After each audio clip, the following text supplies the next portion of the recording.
ఎండు చేపల కూర అంటే మనలో ఎంతమందికి ఇష్టమో ఈ కాలం వాళ్ళకి అంత తెలియకపోవచ్చు కానీ ఒక్కసారి మన పల్లెటూళ్ళలో కావచ్చు, మన అమ్మ వాళ్ళని కావచ్చు, లేదంటే అమ్మమ్మల్ని అడిగి చూడండి. ఎండు చేపల కూర ఎంత బాగుంటుందో.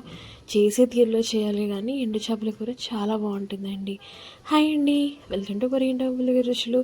నేను ఈరోజు అదే ఎండు చేపలతో పచ్చి చింతకాయల పులుసు వేసి ఎలాగా ఒక ఇగురులాగా చేయాలో చూపించబోతున్నాను. ఈ రెసిపీ వచ్చేసి అమ్మమ్మ దగ్గర నుంచి అమ్మ నేర్చుకుంది, అమ్మ దగ్గర నుంచి నేను కొట్టేశాను. మరి ఆ రెసిపీ మీతో కూడా షేర్ చేసుకోవాలి కదా, అందుకే మరి ఇంత హెల్తీ రెసిపీ అండి. ఎండు చేపలు అంటేనే హెల్తీ, చాలా హెల్తీ. సో మనం కూడా ఎలా చేయాలో చూసేద్దామా. మీరు కనుక మన ఛానల్కి ఫస్ట్ టైం వస్తే సబ్స్క్రైబ్ చేసుకొని మన ఫ్యామిలీలోకి వచ్చేసేయండి.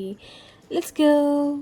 దీనికోసం ముందుగా నేను ఇక్కడ ఒక 1/2 కిలో వచ్చేసి ఎండు చేపలు తీసుకున్నానండి. నీట్గా క్లీన్ చేసినటివి.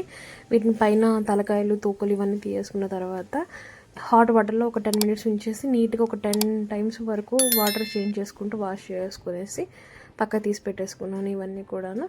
ఓకేనా. ఇవి వచ్చేసి మేము చెరువు చేపలు అంటారండి, మా నెల్లూరులో దొరుకుతాయి ఇవి. ఎంతమందికి తెలుసో తెలియదు కానీ వీటిని మేమైతే చెరువు చేపలు అంటారు. మీరు వీటి ప్లేస్లో నెత్తాళ్ళు ఏమైనా తీసుకోవచ్చు. ఓకేనా.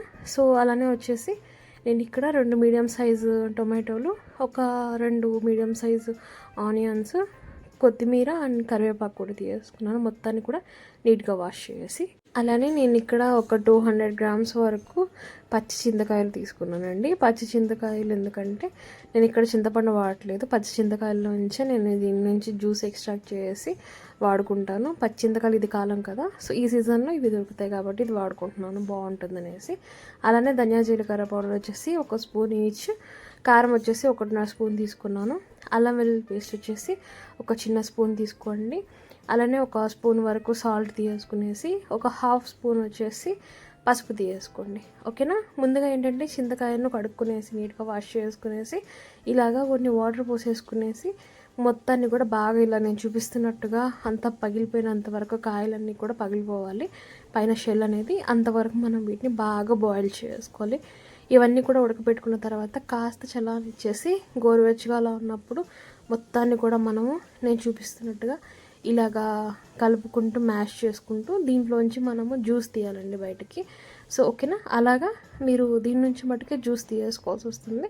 సో ఇలాగ నేను చూపిస్తున్న విధంగా ప్రెస్ చేస్తామనుకోండి, జ్యూస్ వస్తుంది, పిప్పి వరకు పక్కకు వచ్చేస్తుంది. సో అంతవరకు మనం దీన్ని కలుపుకునేసి జ్యూస్ తీసుకుంటాము. ఇలాగా మనం చేసిన దానికి ఇంతవరకు ఒక 1/4 లీటర్ జ్యూస్ వచ్చిందండి. మిగతా మళ్ళీ ఇంకొన్ని కూడా వాటర్ యాడ్ చేసుకునేసి మళ్ళీ కొద్దిగా లైట్గా ఉండే జ్యూస్ కూడా తీసి పక్కన పెట్టేసుకుంటాను. ఇప్పుడు ఆనియన్స్ వచ్చేసి నేను చూపిస్తున్నట్టుగా ఇలాగా చిన్న చిన్న ముక్కలుగా కట్ చేసుకుంటే, మరీ చిన్నవి కాదు, ఇలాగ కట్ చేసుకుంటే సరిపోద్ది. అలానే టొమాటో కూడా సేమ్ సైజులో కట్ చేసుకోవాలి.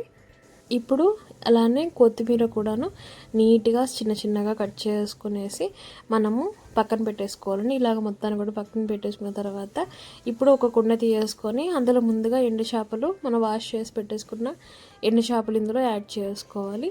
సో ఇప్పుడు ఇందులోనే మనము ఆనియన్స్ ఉన్నాయి కదా, వాటిని కూడా నలిపి వేసేసుకోవచ్చు, లేదంటే అలా వేసుకున్నా పర్లేదు. అలానే టొమాటో కూడా వేసేసుకోవాలండి. ఇలాగ అన్నీ కూడా 1 బై 1 వేసుకుంటూ ఉంటే సరిపోద్ది. సో టొమాటో వేసేసిన తర్వాత కరివేపాకు యాడ్ చేసుకుంటున్నాను. కరివేపాకు తర్వాత సాల్ట్ యాడ్ చేసుకుంటున్నాను. అలానే కారము, ఆ తర్వాత ధనియా జీలకర్ర పౌడరు, అల్లం వెల్లుల్లి పేస్ట్, ఇలాగ మొత్తం కూడా పసుపు, ఇలాగ మొత్తం వేసేసుకున్న తర్వాత ఇప్పుడు ఏంటంటే ఇందులోనే ఒకసారి ఆయిల్ కూడా యాడ్ చేసుకోవాలండి. ఒక 3 స్పూన్స్ వరకు ఆయిల్ వేసుకొని జస్ట్ ఒకసారి ఇలా కలిపేసేసుకోండి.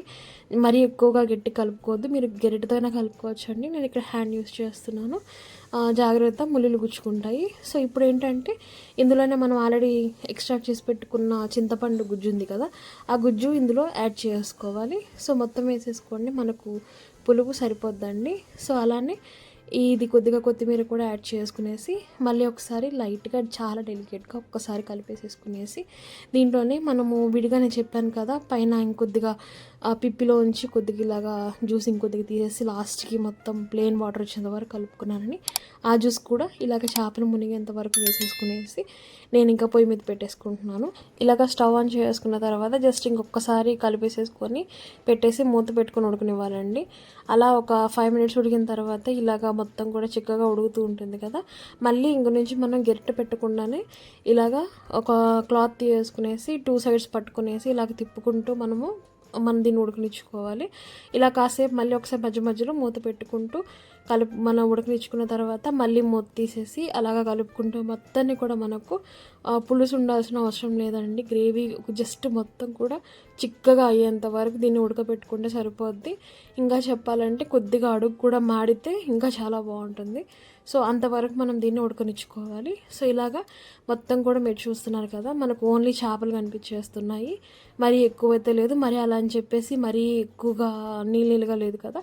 సో ఈ టైంలో ఇంకా మనం ఫ్లేమ్ ఆఫ్ చేసుకునేసి మూత పెట్టేసుకుంటే సరిపోద్దండి. సో అంతే అండి, చూసేశారు కదా. ఈ సీజన్లో మనకు అవైలబిలిటీ ఉండే చింతకాయలను తీసుకొచ్చేసి మన ఎండు చేపలతో చాలా హెల్తీగా ఉండే చేపల ఇగురు చేసాను. ఎండు చేపల ఇగురు ఇది కనుక మీరు ట్రై చేయాలనుకుంటే వెంటనే ఈ వీడియో మొత్తం చూసి ట్రై చేసేయండి. మీకు ఎక్కడ కూడా నీచు వాసన రావడం కానీ అలా ఏమి ఉండదండి. చాలా బాగుంటుంది కర్రీ అయితే మటుకు, అండ్ హెల్తీ కూడా. సో మరి ఇంకెందుకంటే ఆలస్యం, వెంటనే ఈ రెసిపీ చూసి ట్రై చేసేయండి. మీ ఇష్టమైన వాళ్ళతో షేర్ చేసుకోండి, లైక్ చేయండి, సబ్స్క్రైబ్ చేసుకొని మన ఫ్యామిలీలోకి వచ్చేసేయండి. Thanks for watching, bye.